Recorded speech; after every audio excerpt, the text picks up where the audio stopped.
Hello friend, welcome back. दोस्तों, मैं आज आपको बताने जा रहा हूँ कि इनकम फ्रॉम हाउस प्रॉपर्टी क्या है और इसकी कैलकुलेशन कैसे करते हैं। सबसे पहले आता है इनकम फ्रॉम हाउस प्रॉपर्टी क्या है।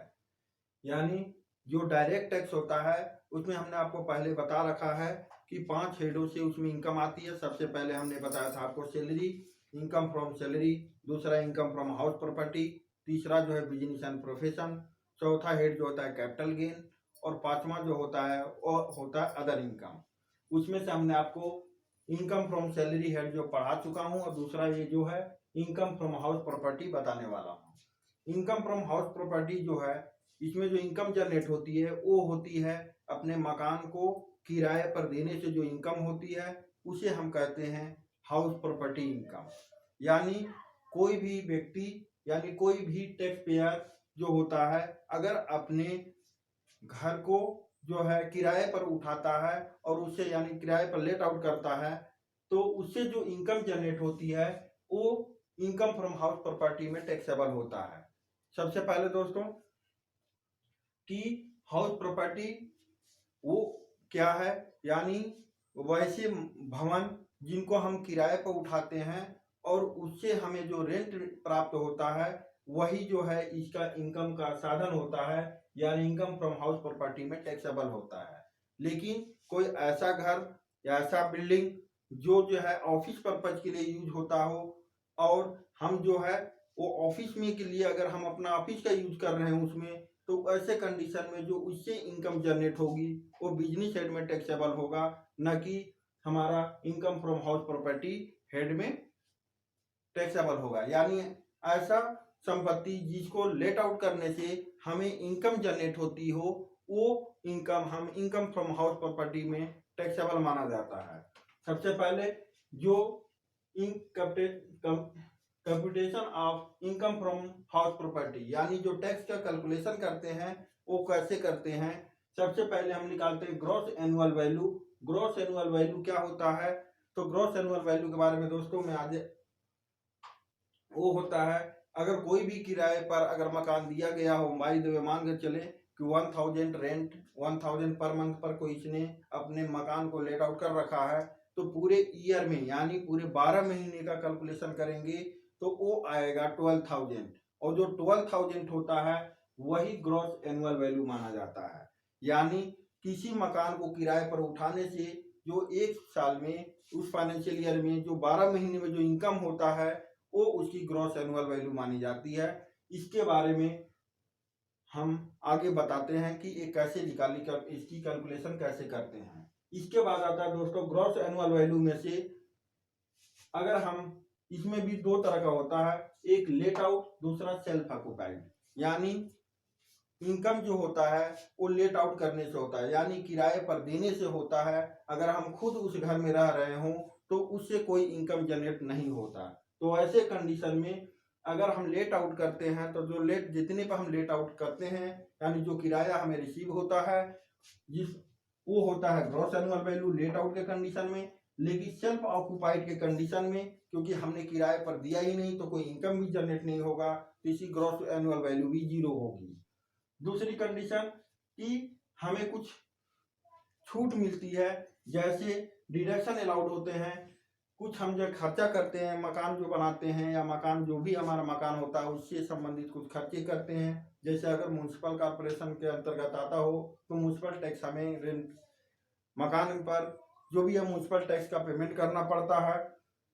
वाटर चार्ज जो भी है वाटर लाइट ये सब के भी बिल हमें पेमेंट करने होते हैं। तो ये सारे जो भी पेमेंट किए जाते हैं उसका भी डिडक्शन हमें अलाउड है इनकम फ्रॉम हाउस प्रॉपर्टी में, उस कंडीशन में जब हम अपने मकान को लेट आउट कर देते हैं यानी किराए पर उठाए होते हैं और किराए से अगर इनकम जनरेट हो रही है तो ऐसे कंडीशन में जो हम उस मकान के लिए खर्चा करते हैं जैसे कि म्यूनसिपल टैक्स का पेमेंट कर रहे हो, वाटर चार्ज का पेमेंट कर रहे हो, बिल का पेमेंट कर रहे हो या फिर लाइट का अगर हम खर्चा दे रहे हो यानी बिजली बिल पेमेंट कर रहे हो, तो इस टाइप की जो डिडक्शन है वो हमें अलाउड होती हैं। लेकिन उस कंडीशन में जब हम अपने मकान को लेट आउट किए हों, लेकिन अगर हम घर में खुद रह रहे हों और उससे कोई इनकम जनरेट नहीं हो रही हो तो वैसे कंडीशन में हमें ये सारे डिडक्शन भी अलाउड नहीं होते। हमें इसलिए नहीं होता क्योंकि जब हमें इनकम ही नहीं जनरेट हो रही है तो फिर हमें डिडक्शन भी कुछ भी हमें अलाउड नहीं होगा। क्यों? जब लेट आउट करेंगे तभी डिडक्शन हमें मिलेगा। दोस्तों फिर आता है अनरियलाइज रेंट। इसके बारे में आपको बता दें कि अनरियलाइज रेंट क्या होता है। जब हम किराए पर देते हैं और कुछ कंडीशन ऐसे होते हैं कि बाय द वे एक साल हमने किराए पर दिया है और एक दो महीने का किराएदार जो होता है वो पैसे हमें नहीं देता किसी कारणवश, तो ऐसे और वो उसको हम वसूल भी नहीं पाते और उससे संबंधित जो भी कानूनी कार्रवाई होती है वो सब हम लीगल कार्रवाई कर चुके होते हैं, फिर भी हमें पैसा अगर नहीं देता तो ऐसे कंडीशन में उसका डिडक्शन भी हमें अलाउड है। यानी 12 महीने में अगर 1000 रुपये 1000 पर मंथ है तो पूरे 12 महीने का 12,000 रुपये हुआ, लेकिन किसी कारणवश 2 महीने का मान के चले 2 या 3 महीने का हमें किराया अगर नहीं देता किराएदार, तो वैसे कंडीशन में 2 महीने का जो रेंट होगा यानी 2000 रुपये उसका डिडक्शन हमें यहाँ पर अलाउड होगा। वो आएगा लेट आउट के कंडीशन में, क्योंकि सेल्फ ऑक्यूपाइड के कंडीशन में ये कंडीशन ही नहीं होगा क्योंकि पूरे साल हम रहेंगे तो उसमें अनरियलाइज रेंट का कोई प्रश्न ही नहीं उठता। दूसरा होता है लॉस ऑफ वैकेंसी पीरियड, यानी वो समय जब हमारा बाय द वे कभी कभार होता है कि हम किराए पर लेट आउट तो कर देते हैं, यानी किराए पर मकान दे देते हैं और कुछ महीनों के लिए साल में खाली रह जाए, तो वैसे कंडीशन में क्योंकि जितने दिन हमने किराए पर दिया उसका तो इनकम मिलेगा, बाय द वे हम मान के चलते कि 9 महीने किराए पर रहा और 3 महीने खाली रहा, तो ऐसे कंडीशन में 3 महीने का हमें कोई भी रेंट नहीं मिलेगा। तो गवर्नमेंट ने हमें इसकी भी डिडक्शन दे रखा है लॉस ऑफ वैकेंसी पीरियड, यानी जिस समय आपका मकान खाली रहता है उतने दिन का जो है रेंट जो है उसका डिडक्शन हमें अलाउड है। यानी ग्रॉस एनुअल वैल्यू में से ये माइनस करने के बाद जो आता है उसे हम कहते हैं एनुअल वैल्यू। लेकिन ये सारे जो चारों कंडीशन हैं, चारों जो डिडक्शन है वो तभी हमें मिलते हैं जब हम अपने मकान को लेट आउट किए हों, यानी मकान से इनकम जनरेट हो रहा हो। अगर इनकम नहीं होता और सेल्फ ऑक्युपाइड यानी खुद के रहने के लिए अगर यूज कर रहे हो तो ऐसे कंडीशन में हमें कोई भी डिडक्शन इस टाइप का हमें अलाउड नहीं होता। इसके बाद आता है दोस्तों एनुअल वैल्यू। क्योंकि लेट आउट करते हैं उससे जो इनकम होती है उसमें से सारे डिडक्शन माइनस करने के बाद जो आएगा हमारा वो होगा एनुअल वैल्यू। लेकिन सेल्फ ऑक्युपाइड में क्योंकि नील होता है, कोई भी इनकम जनरेट नहीं होता, तो ये भी हमारा जो है ग्रॉस एनुअल वैल्यू भी नील होता है, इसके बाद दोस्तों अगर अब आता है स्टैंडर्ड डिडक्शन, यानी गवर्नमेंट से हमें जो स्पेशल डिडक्शन मिला हुआ है स्टैंडर्ड डिडक्शन अंडर सेक्शन 24 के तहत, वो होता है लेट आउट के कंडीशन में जो भी बाई अगर मान के चले हम कि 12,000 अगर हमारा इनकम जनरेट हो रहा 1000 पर मंथ इंटू 12,000 रुपये अगर इनकम हो रहा हो और ऐसे कंडीशन में कोई अगर हम टैक्स भी पेमेंट करते, मान लीजिए म्यूनसिपल टैक्स अगर 1000 पेमेंट कर रहे हो तो हमारा जो है ग्रॉस एनुअल वैल्यू आ जाएगा 11,000। लेकिन सेल्फ ऑक्युपाइड के कंडीशन में कोई हमारा ग्रॉस एनुअल वैल्यू भी नीली होगा क्योंकि इसमें कोई इनकम नहीं होगा और डिडक्शन भी अलाउड नहीं होता। स्टैंडर्ड डिडक्शन भी केवल हमें लेट आउट के कंडीशन में ही मिलता है, वो भी 30%, यानी 11,000 का 30% ही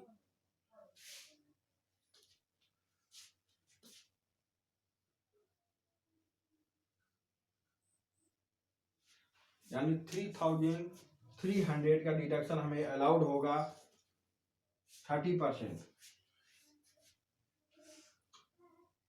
उस कंडीशन में स्टैंडर्ड डिडक्शन जो 30% एनुअल वैल्यू का 30% हमें डिडक्शन भी अलाउड होता है, लेकिन सेल्फ ऑक्युपाइड के कंडीशन में कोई डिडक्शन हमें नहीं मिलता। इसके बाद आता है interest on loan. Interest on loan ये जो दो हैं ये उस कंडीशन में होगा जब हम अपने घर को बनाने के लिए या मरम्मत करने के लिए यानी कि मेंटेनेंस करने के लिए या नया घर परचेज करने के लिए, ऐसे कंडीशन में अगर हम लोन लेते हैं यानी प्रॉपर्टी को लिए लोन लेते हैं तो उसको हाउस लोन कहते हैं और उसका हमें डिडक्शन अलाउड होता है। लेट आउट के कंडीशन में कोई डिडक्शन का लिमिट नहीं है, जितना भी हम लोन लेंगे और उस पर जो इंटरेस्ट होगा वो टोटल का टोटल हमें अलाउड होगा। लेकिन सेल्फ ऑक्युपाइड के कंडीशन में प्रीवियस ईयर में केवल 30,000 यानी सेल्फ ऑक्युपाइड के कंडीशन में अगर हम लोन लेते हैं तो उसमें भी कंडीशन दिए हुए हैं कि 4 कंडीशन जो है उसमें अगर हम लोन लेते हैं तो ऐसे कंडीशन में हमें प्रीवियस ईयर में 30,000 मैक्सिमम और वैसे हमें टोटल जो है 2 लाख रुपए का मैक्सिमम अलाउड हो सकता है इंटरेस्ट का। इसमें भी 2 कंडीशन है दोस्त। सबसे पहले होता है इंटरेस्ट ऑन प्रीवियस ईयर, यानी जिस फाइनेंशियल ईयर में हम इंटरेस्ट पेमेंट कर रहे हों वो टोटल के टोटल यहाँ पर हमारा टैक्स इंटरेस्ट जो होता है डिडक्टेबल होता है और डिडक्शन मिलता है। लेकिन कभी कभार ऐसा होता है कि हम कंस्ट्रक्शन के लिए, घर बनवाने के लिए लोन लेते हैं और घर हमारा बनकर तैयार हो जाता है, इसके बाद हम लेट आउट में करते हैं। तो जब हम लोन लेते हैं और जिस समय हमारा घर बनकर तैयार होता है, यानी हम कहें कि जिस फाइनेंशियल ईयर में, जिस प्रीवियस ईयर में घर बनकर तैयार होता है उसके जस्ट पहले के जितने साल लगे हों, बाय द वे अगर हम मान के चले कि 2017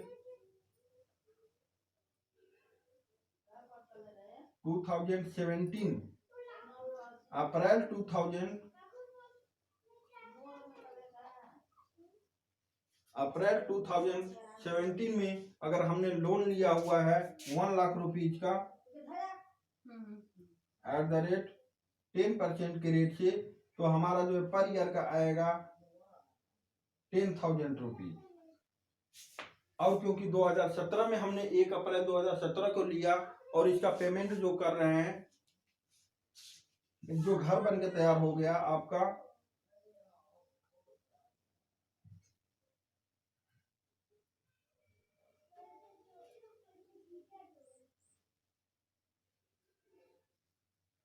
2019 में, तो ऐसे कंडीशन में क्योंकि 2019 में हमारा घर बन के तैयार हो रहा है अप्रैल 2019 में, तो ऐसे कंडीशन में अप्रैल 2070 टू 31 मार्च 2080 और अप्रैल 2080 टू 31 मार्च 2019 यानी 2 ईयर जो होगा वो 2 साल का जो हमारा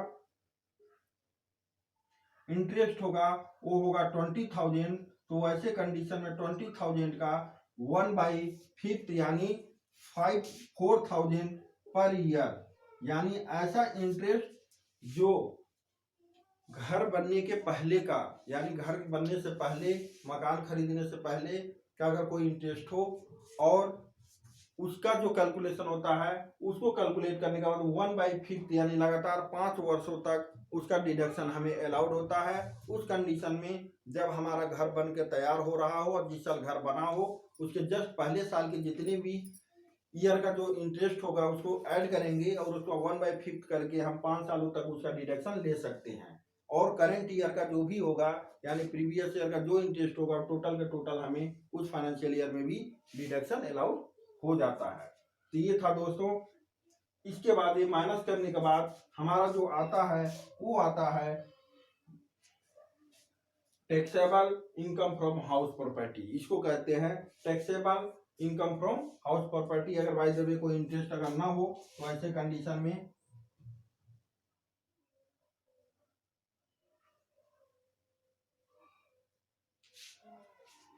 $7,700 जो है हमारा टैक्सेबल इनकम हो गया। 700 यहाँ पर हमें कोई डिडक्शन अलाउड नहीं होगा, लेकिन इंटरेस्ट का अगर डिडक्शन है तो वो अलाउड होगा। केवल इंटरेस्ट का हमें यानी ब्याज जो हाउस लोन लेते हैं उसके लोन का जो है इंटरेस्ट आता है उसका डिडक्शन सेल्फ ऑक्युपाइड में अलाउड होता है, बाकी कोई भी डिडक्शन हमें अलाउड नहीं होता। अब दोस्तों हम आपको बताने जा रहे हैं कि ग्रॉस एनुअल वैल्यू जो यहाँ पर दिया हुआ है, ग्रॉस एनुअल वैल्यू का कैलकुलेशन कैसे करेंगे इसके बारे में हम अगले क्लास में आपको बताएंगे। और थैंक यू फॉर कोऑपरेशन।